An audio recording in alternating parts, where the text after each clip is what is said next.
कहाणी दीप अमावस्येची.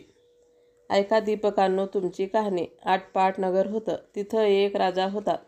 त्याला एक सून होती. तिनं एके दिवशी घरातला पदार्थ स्वतः खाल्ला आणि उंदरावरती आळ घातला.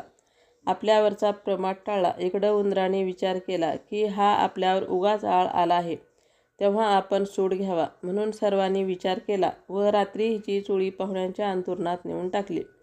दुसऱ्या दिवशी हिची फजिती झाली. सासू व दिरांनी निंदा केली.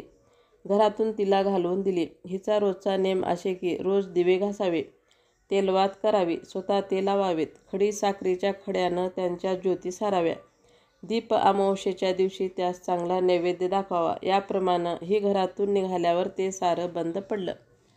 पुढं दीप अमावस्येच्या दिवशी राजा शिकारीहून येत होता. एका झाडाखाली मुक्कामास उतरला. तिथं त्याच्या दृष्टीस एक चमत्कार पडला.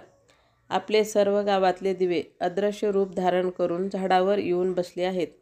एकमेकापाशी गोष्टी करीत की कोणाचे घरी जेवावयास काय केलं होतं, कशी कशी पूजा मिळाली वगैरे चौकशी चालली आहे.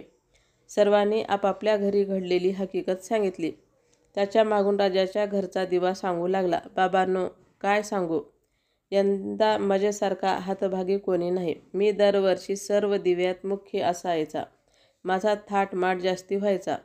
त्या मला यंदा अशा विपत्तीस दिवस काढावे लागत आहेत. इतकं म्हटल्यावर त्या सर्व दीपकांनी विचारलं, असं होण्याचं कारण काय? मग तो सांगू लागला, बाबांनो काय सांगू, मी ह्या गावच्या राजाचा घरचा दिवा. त्याची एक सून होती.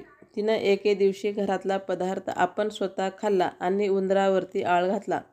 आपल्यावरचा प्रमाद टाळला. इकडे उंदराने विचार केला, हा आपल्यावर उगाच आळ घातला आहे, तेव्हा आपण हिचा सूड घ्यावा. म्हणून सर्वांनी विचार केला आणि रात्री हिची चोळी पाहुण्यांच्या अंथरुणात नेऊन टाकली. दुसरे दिवशी हिची फजिती झाली. सासू सासऱ्यांनी निंदा केली. घरातून तिला घालवून दिली. म्हणून मला असे दिवस आले. ती दर वर्षास माझी मनोभावे पूजा करीत असे. जिथं असेल तिथं ती खुशाल असो, असं म्हणून दिव्यानं आशीर्वाद दिला. सदरहू घडलेला प्रकार राजानं श्रवण केला. आपल्या सुनेचा अपराध नाही अशी त्याची खात्री झाली. घरी आला.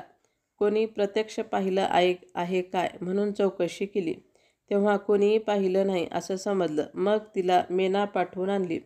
झाल्या गोष्टीची क्षमा मागितली. साऱ्या घरात मुखत्यारी दिली. ती सुखानं राज्य करू लागली. तर जसा तिला दीपक पावला आणि तिच्यावरचा आळ टळला तसा तुमचाही टळो. ही साठा उत्तराची कहाणी. त्याचा उत्तरी सुफळ संपूर्ण. व्हिडिओ संपूर्ण पाहिल्याबद्दल धन्यवाद.